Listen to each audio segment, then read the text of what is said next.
I prayed about it and prayed about it, and I had people go, "Are you sure this is what you want to do?" I said, "I know that that's where I'm being led. Okay. You know, that's where I need to be." And one of Greg's doctors even called me and said, "Are you sure that this is what you want to do?" And I said, "Yes." And he said, "Okay." And so he just was concerned, and I said, "No, I'm fine." And I'm telling you, after talking to you that day, I felt a real connection, and I said, "This is where we need to be." And it's just been a blessing. It's been wonderful. Yes, it has. And Greg is more than 10%. And we're coming back. We're leaving today, but we're coming back in 3 months to build on that. All right. And continue physical therapy at home. And Dr. Sponaugle gave us some ideas about exercise in the pool the other day. And so we're going to do that. And when we come back, Greg, how are you going to be coming in? I'm going to be walking. Walking in. You won't recognize me. Nope, you won't recognize him at all. Well, here's the thing, and you brought up the God thing, and they may edit all this out, you know. I hope not. For the folks that are watching this, first, there's a couple of things you need to understand. That we treat people of any belief system, so there's no, sorry, I used the wrong word there, but there's no criteria, you know, that has to be followed. Yeah. And however, you know, our doctors are men of faith, and I don't want to mislead anybody with these conversations. We practice complicated science here, and it's extraordinary, it's wonderful, but there is you know, every day, you know, we meet in prayer every day, asking God to give us direction, asking the Lord to heal the patients that are here. We're not, you know, I know there's people that watch that and immediately they shut down the Christian aspect, or they want to criticize anybody that believes in God or any facility. But for you and me, and I've seen you looking at your Bible app on your phone and reading those scriptures, I wouldn't want to do anything without the Lord, and we readily ask God for help. Our people need help, and it's not uncommon with our patients that there's a part of their story that takes on a divine attribute, where there was a nudging of the Spirit, there was God leading them. And Dr. Sponaugle has talked back in the old days, as he would say the old days when he was treating, how many of his patients, back when they started with detox, would walk up to a phone book and it would be open, or you know, the web. They'd come at 2 o'clock in the morning, walk up to their website or to the computer, and it would be on their website. Nobody had done that, and almost as if it was a divine intervention aspect. And God does care about people, you know. And that's how I felt about that when that website popped up about Bernie. I was like, you know, where did this come from? You know, and but I was looking for new treatments for brain trauma. You know, and but it's just I have to be. I'm comfortable in what I believe, and that he leads me. It's not about me. It's about Greg, and it's about, you know, what he wants me to do with Greg and where he wants me to go with him, and as much as I can. And you know, I'm a mom, and I'm not going to stop trying. Oh yeah. And I'm not going to stop looking for things. But I found what I want, you know, here. And like I said, in 3 months we're coming back, and we're going to build on that, because Dr. Croziere and Dr. Sponaugle said the other night, this is just the beginning. You know, we want to see how far we can take him. Yeah. And that's my goal. That's what we want to do. You know, and I want to make him as normal, if that is possible. He's going. I know, because I've been told in my faith that he's going to walk and he's going to be fine. I found the place to do it, and I'm not leaving until it all is done. You know. Well, you experienced a very tragic accident, and certainly set you back. And I'm glad we're seeing some improvement. You know, this story's not over. Yeah. That's the exciting That's thing. it. The story's not over. Chapter 1. There's plenty of hope here, plenty of opportunities, and we want to go as far as we can. And not only your health, building some of these cool memories. We went fishing together. Yeah. And I was looking at that video, and of course your hands hadn't really opened up then. Right. And but yet you caught more fish than anybody that night. Yes, he did. Within the first, I mean, Minute I or was still two. trying to set up poles, and you were reeling in your first fish. And That's right. uh, And he couldn't do that before we got here. Because he kept, that was his thing. Mom, I want to go fishing. He loved to fish. So, you know, the fact that he was able to do that and you gave us that opportunity, he started seeing then it's working. It's working. You know, and I just have to believe and I have to do what I have to do. But for him to fish that day. And you, unfortunately, the fish you caught we didn't eat. We fed them. We ended up cutting them up and feeding them to sharks and catching sharks with them, didn't we? That's right. Exactly. But you caught the perfect bait that night for us to have, and then later on you caught a nice shark, and Mama caught a nice shark, and it was a good night. Mine was by proxy. That's what Greg said. It's always a team effort. We're always working together. That's right. And, you come back in 3 months in the fall, and hopefully we'll be able to tangle with some fish. Oh, that would be You know, awesome. You'll be at home and probably doing some physical therapy all summer and working on this, and we'll be here talking to people. And in the summer I'm going to be gator hunting when I'm off work here. Gator season will come up, and There you we're go. going to be catching some big gators, and then we'll get together when you come back and see if we can You catch. take me gator hunting. You know, you would probably be a great gator hunter. You know, you would put the action, be that live action, man. We'd be. You wouldn't be scared No. because they're big enough to eat us. We have to be tougher than they are. Man up. You just man up.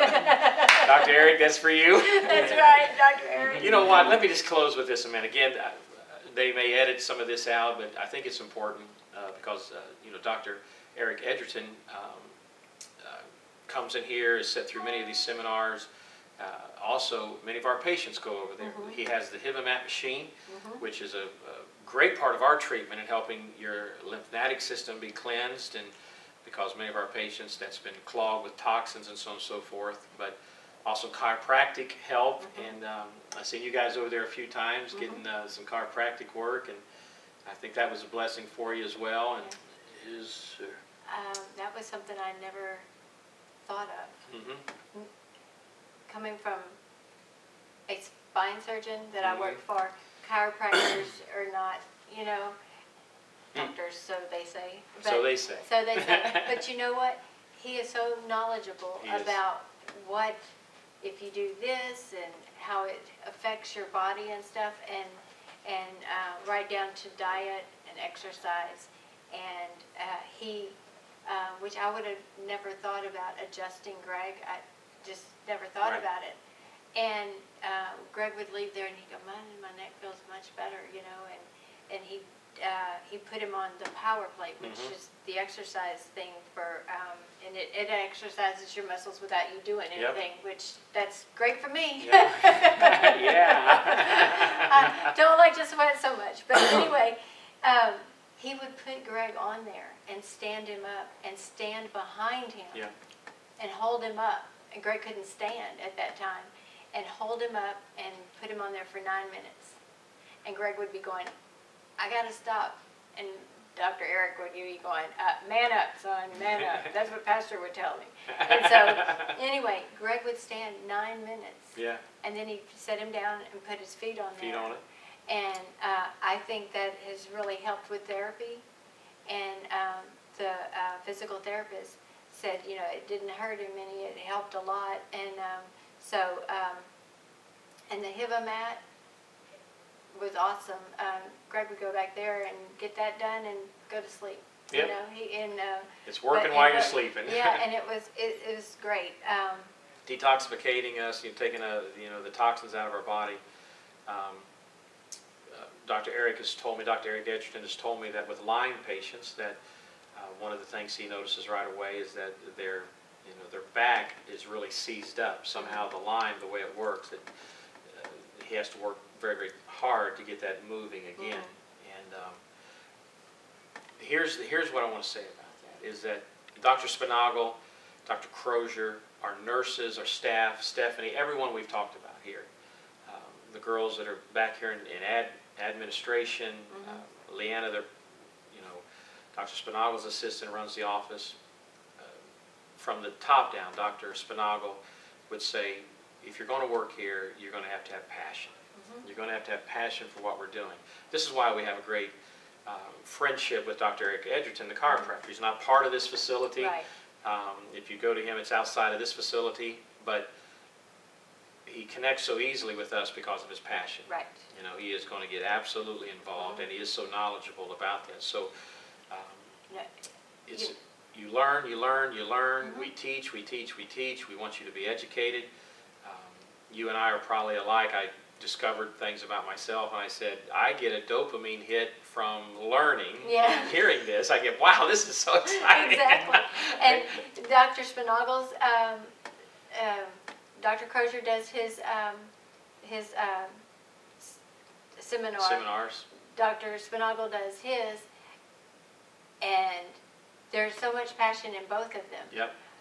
Dr. Sponaugle, they're different. They're different. Different people. Dr. Croziere is, he'll tell it like it is.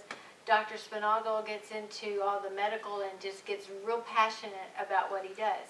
As long as he's been in the practice, he still has that fire in his belly. You know, and that's what... Doesn't get tired of telling it and teaching it and exploring it, and he'll explore it from 10 different angles. And he's always going to be, I'm always looking for the next, you know, he's always thinking about the next person. And, you know, when we got here, he was out. Yeah, you know? right. And so... He wasn't here. That's what she meant. He was out. He was out. not here yet. He wasn't here. He was working on some projects he had to do. And so we didn't get to meet him. But when we met him that first time, he knew everything about Greg. Yeah.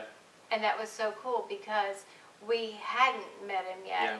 Yeah. And Dr. Croziere was on the phone with him almost every night talking about, you know, Greg. And then Dr. Sponaugle made the comment to Greg the other day, you know that he's your biggest fan and he's gonna miss you.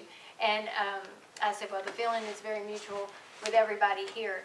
But you know, there is nothing that is left unturned by the staff, by Dr. Sponaugle. You know, I was so excited to meet him. You know, everybody had said all these things about him. And it was awesome because he would sit there and he'd go, now, see, I circled this when I got the chart. And you know, he would tell you what this number meant and go into detail with everything. And, you know, he talked to us as if we were people on a personal level. It was not a medical doctor to a patient. It was more, we were more personable. Sure, it wasn't condescending. It wasn't that. And that's one thing, you know, and I know Greg feels comfortable here because you know, he hasn't made a lot of friends at home because we haven't been home long enough. But this staff and the people here are our friends and family. We want to be friends forever. That's what we want. Right. Exactly. We want to be going fishing again. I love that. And all of this has been fantastic. And the brain chemistry was obviously is a big deal because of the head trauma. And Dr. Sponaugle, Dr. Croziere, they look at those our test results and that brain chemistry. And it's incredible work. It's forensic work. And they're able to just tune that brain up, you know, and get all that natural components of a solid, well-thinking brain going again. And all this deals with, you know, much of our emotions and how we handle stress and anxiety and insomnia, and our brains get over-electrified from the toxins. And so we got to take all of those projects on. And they did all of that with me. I got this crazy hillbilly preaching brain, you know. It doesn't sleep much. It doesn't sleep much. And, you know, Greg has been, he's able to sit and focus on a movie, which he couldn't do. Couldn't do it before. Basketball game. We went to dinner with some friends the other night, and he carried on a conversation with well, with all of us, but the guy for sure, and it was just something that I didn't know that I would ever see again. Didn't expect, and certainly your conversation, your speech is all improved, and you are the main man, brother. Yes, sir. All right, well, we're going to wrap this up. This is our closing comment part. Okay. What would you like? I would like to say this staff and place has helped me tremendously. I have improved so much, and I can't wait to come back in 3 months. Love you, buddy. Yes. You're the man. All right. Hey, Miss Becky, come up here and sit down and take my seat. I just at least want to get you in the video here. Yeah. So I'm going to step out of the way, and you'll still hear my voice, but incredible lady that's been here and just helped out with everything with this family. And Greg gives her a hard time all the time, joking with her, but I know he loves her dearly. And I would take her fishing with me anytime I could because she's a handy mate on that boat. She can bait, and she can cut bait, and she can pull fish off the line. And just part of the story, just such a big part of the story. Do you know, I couldn't do it without her. I couldn't. I don't want to, you know. She's there for Greg. She's there for me. She's a hard-working person. And, you know, she's my sister-in-law, but we're so more than that, you know. And she does wonders with Greg. You know, you have children, you know that sometimes they don't want to listen to mom and dad, right, no matter how old they are. Well, Aunt Becky can tell him the same thing I do, and he'll listen. But she's the one that pushes and drives him. Yeah.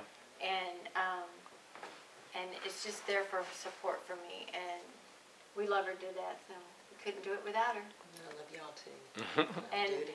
and she's our she goes behind us and finds the things that we lose, and She's the cleanup girl, huh? yeah, She's goes the behind- closer. Yeah, That's she what we're gonna goes call her, the behind me closer. going, here, this is what you need, you know, or she reminds me of things, and it's always nice to have that. Hey, Gregory, just real quick, because I understand you had problems lifting up your legs. Yes. So I'm going to pull this camera down. You couldn't lift up your feet or legs. So let's see what you can do down there with them legs. Look at that. All right. That's great improvement. You're going to be working on the muscle tone this summer and building up them leg muscles because they haven't moved in so long. Right. And Yes, sir. all righty. Well, we're done. So thank you all for watching this. This is Philip Johnson, patient coordinator at Sponaugle Wellness, and we have Miss Connie and Gregory Hollis and Miss Becky here with us. God bless you all so very, very much. Bless you. Thank you All right. so much.